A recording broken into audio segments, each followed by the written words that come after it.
when he gave the proffer, he clearly said that Orlando Anderson was the shooter.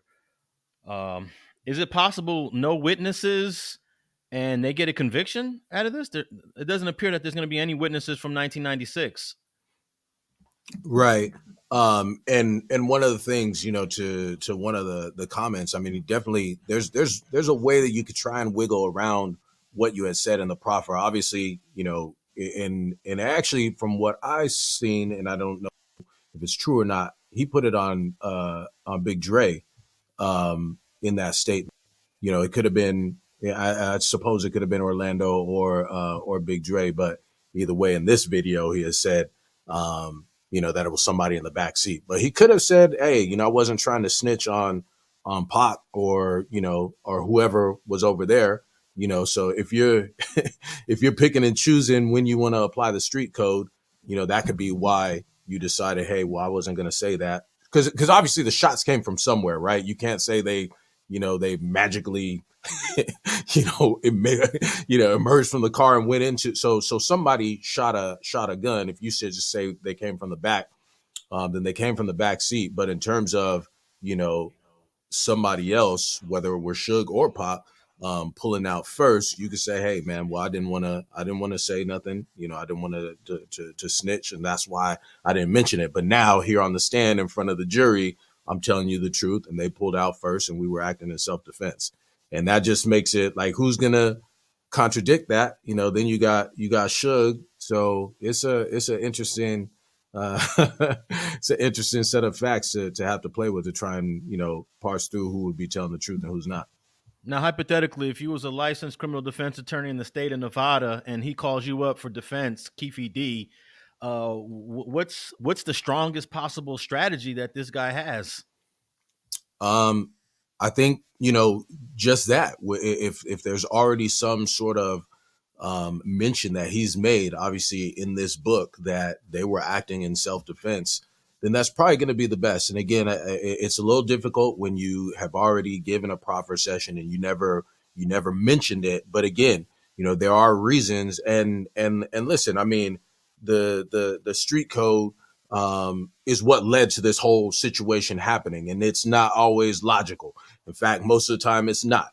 Right. And so you could say, "Hey, man, that's why I didn't say it. I was only going to say what I had to say and nothing beyond that." But as I sit here and tell you that, hey, this is what the defense is. We were acting in self-defense. Or, if that's not the case, I mean, at the end of the day, the attorney can't put forth some sort of theory that, isn't viable. You can't knowingly put something that you just know to be blatantly false on, and you would want to sit down with your client and walk through that testimony. And if you're not convinced, just like we were talking before, then you would say, "Hey, this just is not a viable strategy," and then you might just rely on cross-examining the prosecution's witnesses and the like. But at the end of the day, I mean, he obviously had indicated that he had gotten the gun from one of his homies out there after he heard about this situation, and this was basically a retaliation. And so,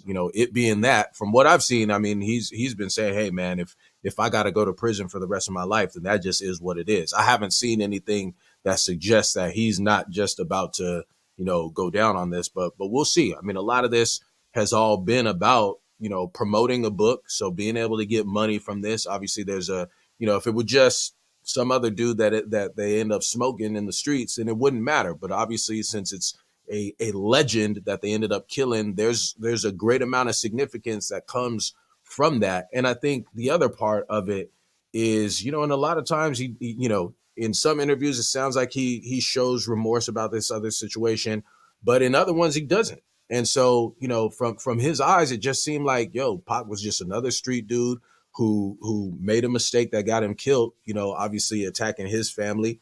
And that's the way they dealt with this situation. So, with there not being that level of remorse and even kind of making light and making fun of the situation, he's been able to get a lot of money, from book sales, I imagine, and streams and whatever he's getting from that.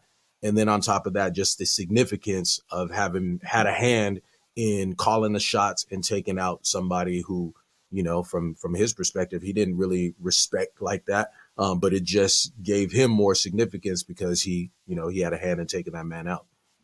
I find it ironic that this guy admits to committing this homicide against Tupac Shakur in Vegas and then decides to make Vegas, or technically Henderson, right next to Vegas, his home for the next several years, living right down the street from where he committed this. I don't even know if we say allegedly. He admitted it, right? Is this still allegedly? Legally, is it still allegedly? Or since he admitted it in a proffer, it's not even allegedly anymore? I mean, it'll still be allegedly until he admits guilt, either by way of some sort of plea agreement that just will not happen, or he goes to trial and he's found guilty. So it'll still be allegedly. Okay. I anticipate that Clark County is going to add some more charges because there's so many more charges they could hit him with: felon in possession of a gun, maybe transporting a firearm across state lines, uh, other sorts of assault with a firearm, attempted murder on Suge Knight. He was grazed with a bullet. Why do you think they just came out with just one count during the press conference when you know that there's like 6, 7, 8 counts they could probably hit him with? Yeah, I found that to be somewhat peculiar, but at the end of the day, they certainly can add those charges, and since they went through it via a grand jury, then they've already put, well, actually, I mean, the grand jury only indicted on the murder count, but they still can, add charges. There certainly could be an attempted murder on Suge. I think he got hit in the head. Um, and he had actually said that Pac joked with him about it, right? He was like, "Yo, you asking me if I'm all right? You got hit in the head," which it just speaks to Pac's personality. But yeah, they definitely could have hit more charges. I think conspiracy definitely would have been in there and should be given the facts. But but the murder charge, that principal count, maybe it's just sending a message that, hey, you are being indicted, or you have been indicted for murder, and we leave it at that.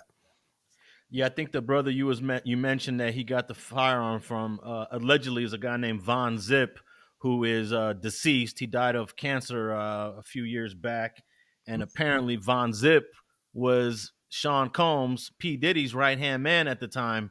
So there's been all this talk that is Keefe D going to bring down the whole house and tell the entire story of not only where he got the gun from, but who he was allegedly committing this hit for. I mean, this sounds like a future soap opera in the works.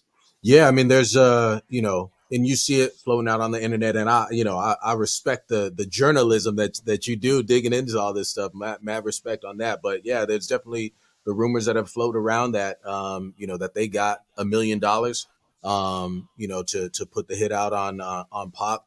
And so yeah, I mean, he has nothing to lose at this point. So you never know what's going to happen. I mean, I'm seeing all kinds of things that Diddy needs to be nervous right now, and he might need to be. He might need to be. We'll see. Now, Suge Knight was a witness to this homicide. He's currently in California state prisons, and he's still got about 10 or 15 years left on his sentence. Is it possible that Nevada authorities try to convince Suge Knight to be a material witness and somehow negotiate that he gets lesser sentence, even though he's in a California prison? Can Nevada and California negotiate together on a prosecution?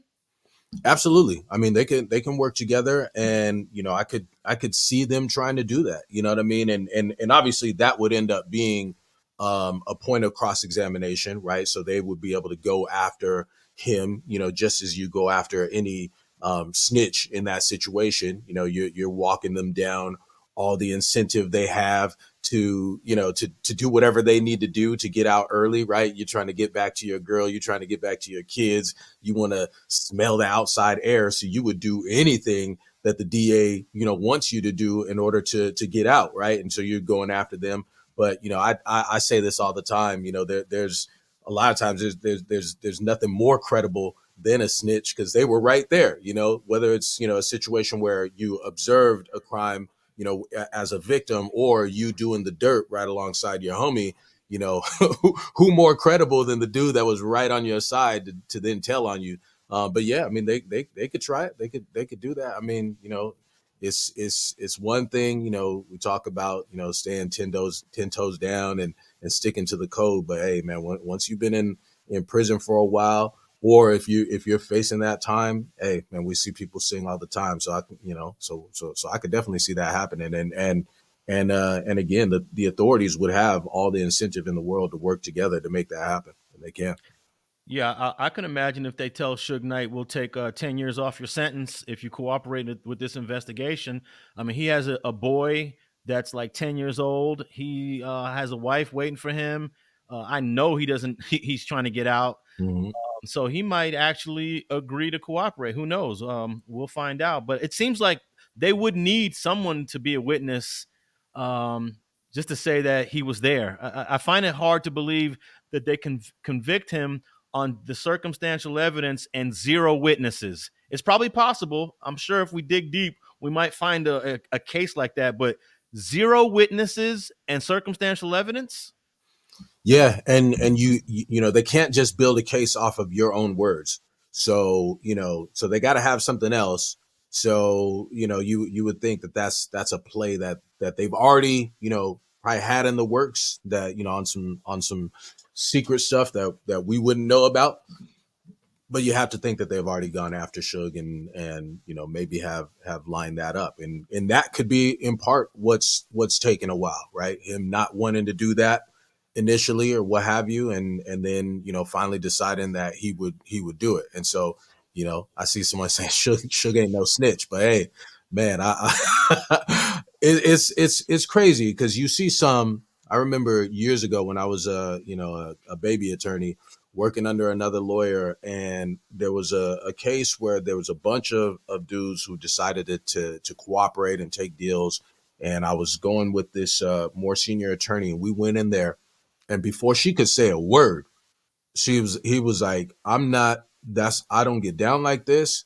If you even suggest that that's the direction you're going in, I'm going to take that as a threat, and I will move accordingly. And I was like, damn, like I never, I had never seen nobody talk like that. I mean, so that was kind of crazy. But you have people who really are, going to stick to that, and they're not going to snitch. They knew what they signed up for, and that's not how they get down. But a lot of people are going to do that. They realize, hey, I need to be in my kid's life.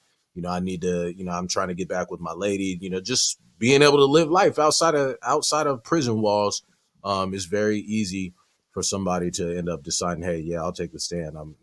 It is what it is. I'm loyal to myself and my family.